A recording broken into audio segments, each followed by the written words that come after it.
Encore une fois, c'est très différent de l'Irak. L'Irak, il y a eu les États-Unis d'Amérique qui ont renversé Saddam Hussein et qui ont occupé l'Irak au nom de la lutte contre le terrorisme. L'Irak n'est pas un pays voisin des États-Unis, c'est un pays qui est lointain, ça rentre dans une... D'ailleurs, l'Irak a été une étape importante du Moyen-Orient et l'échec américain en Irak a modifié totalement le paysage du Moyen-Orient, du proche Moyen-Orient. D'ailleurs, c'est à cause de l'effondrement de l'Irak que nous avons eu plus tard, à partir de 2016 et 2017, ou 2018, nous avons eu l'État islamique, le fameux Daesh, 2014 d'ailleurs, bien avant, 2016-2017, c'était les années les plus terribles. Même il y a eu ensuite l'intervention iranienne, les guerres pratiquement entre sunnites et chiites, le bras de fer directement entre l'Iran et les monarchies du Golfe. Ça a été un tournant historique. L'Irak a été un tournant historique dans la région du Moyen-Orient.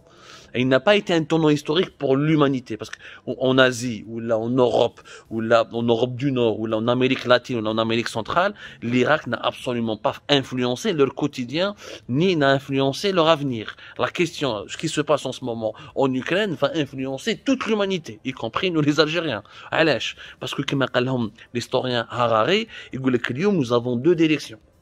Imma, l'humanité va revenir vers la loi de la jungle, c'est-à-dire que le plus fort va décider d'envahir le plus faible, parce que le plus faible veut échapper au pouvoir du plus fort, il ne veut pas respecter son diktat, ou n'importe quel État qui va se sentir plus fort, va envahir une armée, ou son voisin, on va revenir vers les guerres, ou tout ce que l'humanité a accompagné pour pacifier le monde est en train de changer, parce que, la crise ukrainienne, tous les autres pays du monde vont avoir peur, il a pris un pays. Donc nous aussi, on risque le même scénario. Du coup, tous les autres États du monde, les augmentations, les dépenses pour la militarisation du monde va augmenter, les dépenses militaires vont augmenter, la militarisation du monde va se renforcer, quand cette militarisation va augmenter, qu'est-ce qui va se passer? Les investissements dans l'éducation, dans l'économie de la connaissance, dans la lutte contre le réchauffement climatique, dans l'amélioration de la protection de l'environnement vont baisser.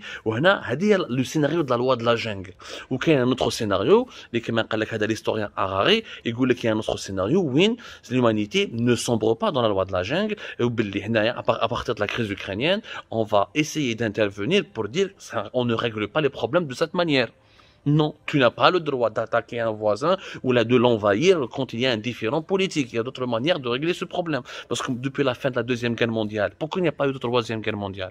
Parce que les rapports de la guerre avaient reculé. Il y a eu des guerres, la guerre du Golfe, il y a eu deux guerres au Golfe, il y a la guerre en Syrie, etc. Il y a eu des guerres en Libye, mais c'est des guerres qui sont restées localisées. On n'a pas eu de Troisième Guerre mondiale. Pourquoi? Parce que les grandes puissances du monde, à cause où grâce l'arsenal nucléaire, se sont neutralisées.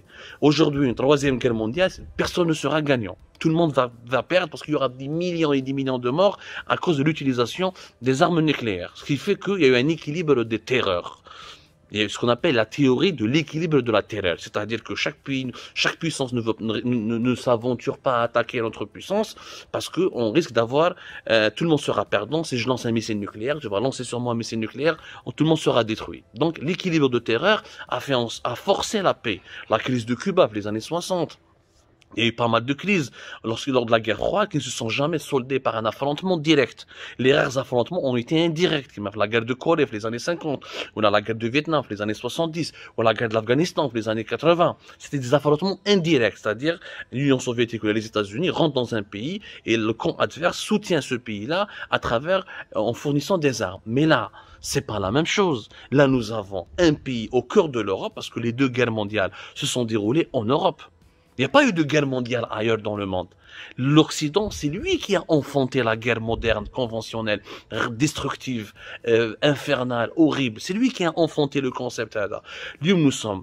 Poutine, il a remis en cause la théorie de l'équilibre de la terreur.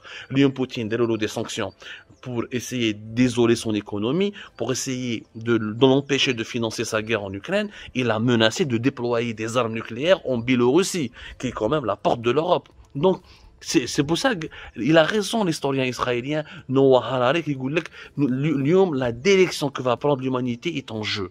Parce que la loi de la jungle va revenir au détriment de la loi de la raison, c'est-à-dire la loi de la compromission, la loi de la négociation, le droit international. C'est-à-dire, on s'entend tous, la guerre n'est pas une solution. D'ailleurs, aucun des États du monde ont renoncé à la doctrine, il faut faire la guerre pour défendre ses intérêts. Parce que finalement, quand tu fais la guerre, tu vas nuire davantage à tes intérêts.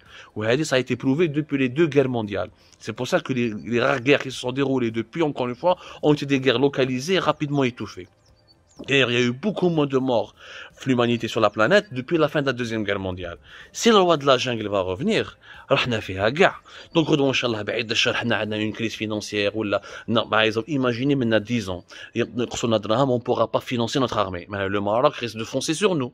Il risque de nous envahir au nom de la loi de la jungle. Dire que la Russie nous demande à l'Algérie ou l'Algérie pourrait réfléchir.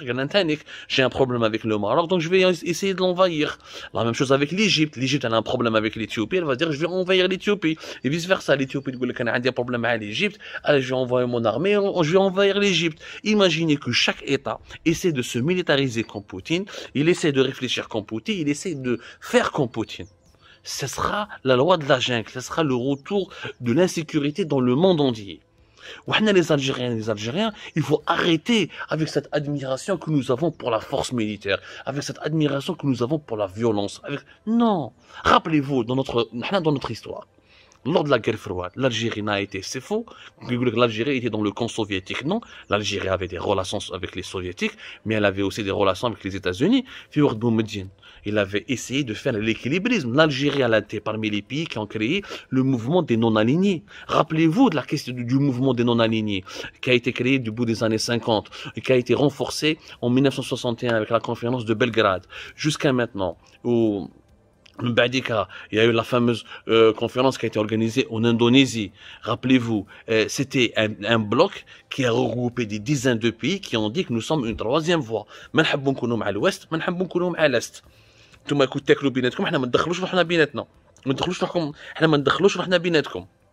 Et jusqu'à 2016, 120 pays sont encore membres du mouvement des non-alignés. 120 pays.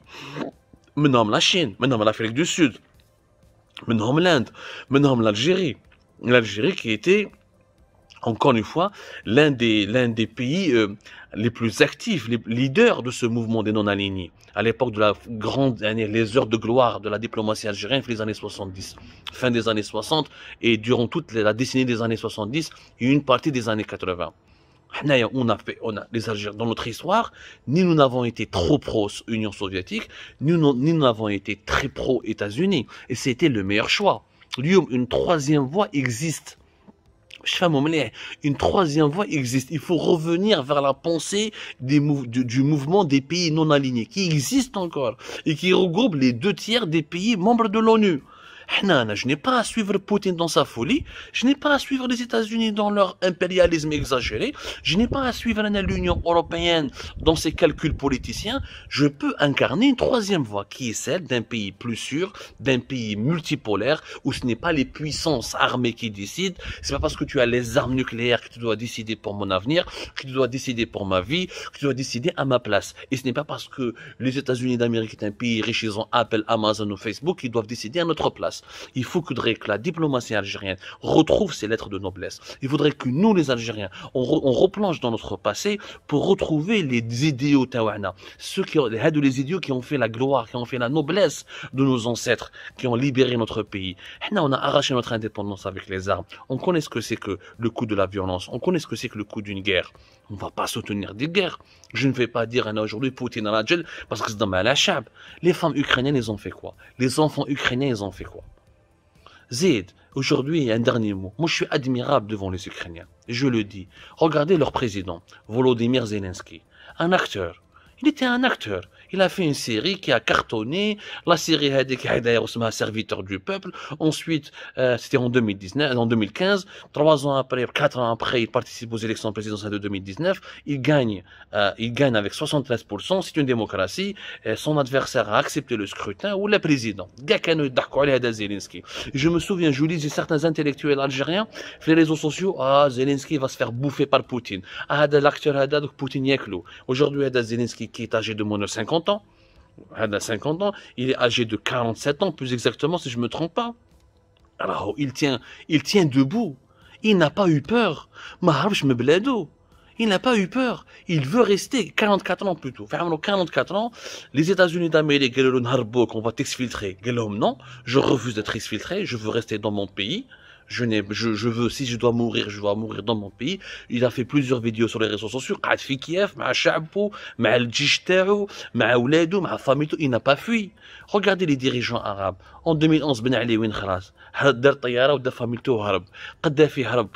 Saddam Hussein, en 2003, il a été retrouvé dans un trou 7 mètres en profondeur.